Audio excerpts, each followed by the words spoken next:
Good day guys, Mark here again and welcome back to my channel. If you're new to my channel, you love cars, DIYs, and anything under the sun, please consider subscribing and check out my playlist.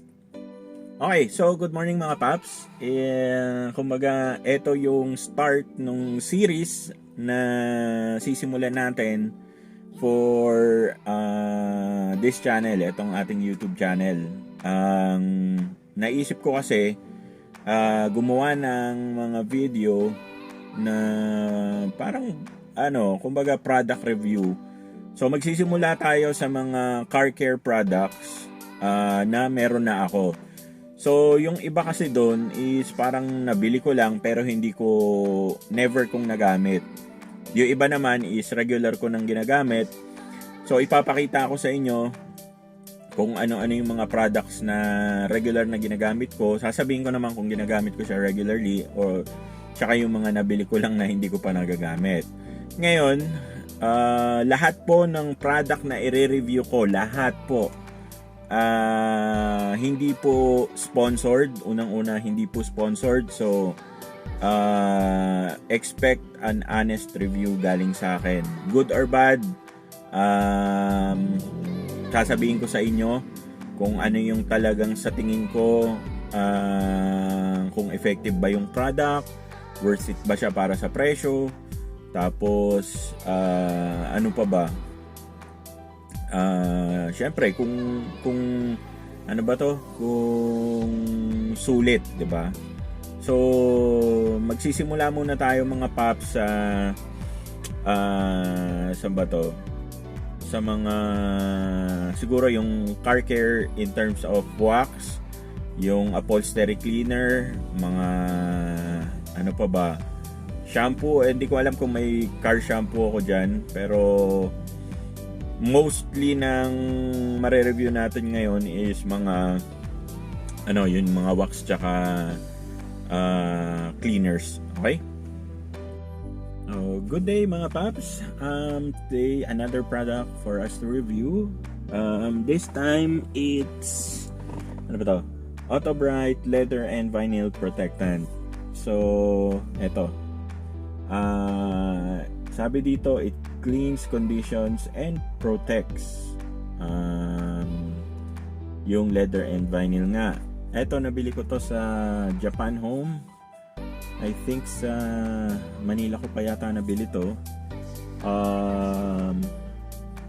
So same lang din ang directions niya of use. And ano ba sabi dito? So sabi, polish yung vinyl, leather or plastic surface.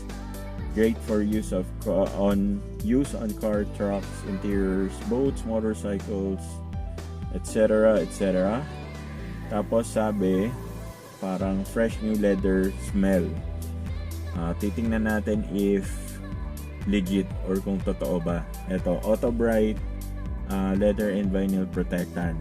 So hopefully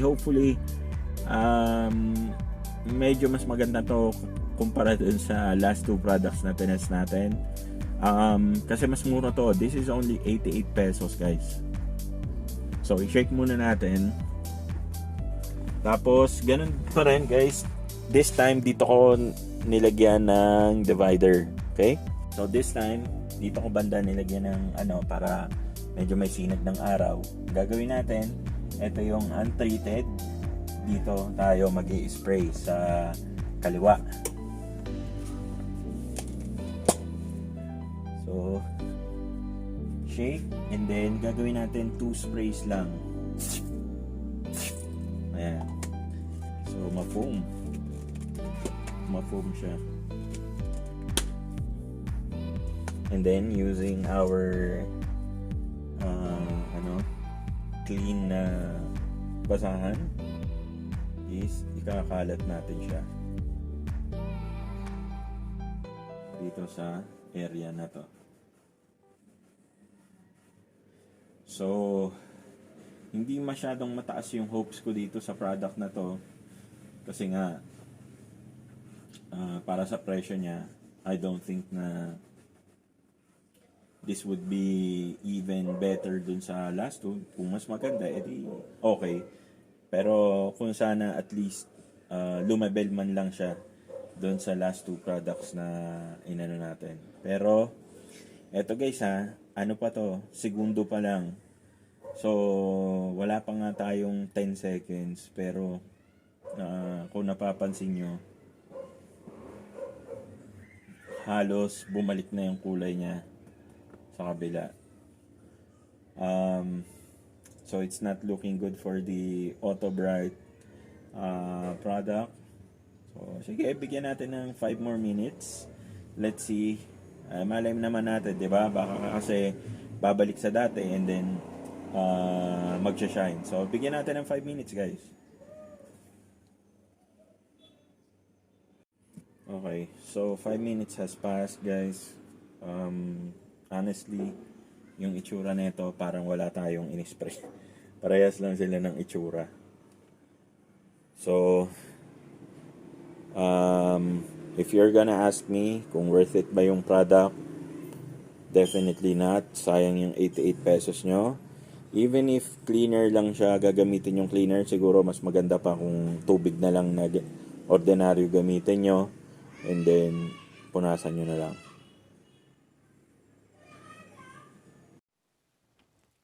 And that's it for me today, guys. Hope you liked the video. If you did, please give this video a thumbs up. At kung hindi pa po kayo nakasubscribe, hit nyo na po yung subscribe button. Again, Mark nga pala ulit. And kung kailangan nyo po ng parts and accessories ng inyong sasakyan, link po sa description section below.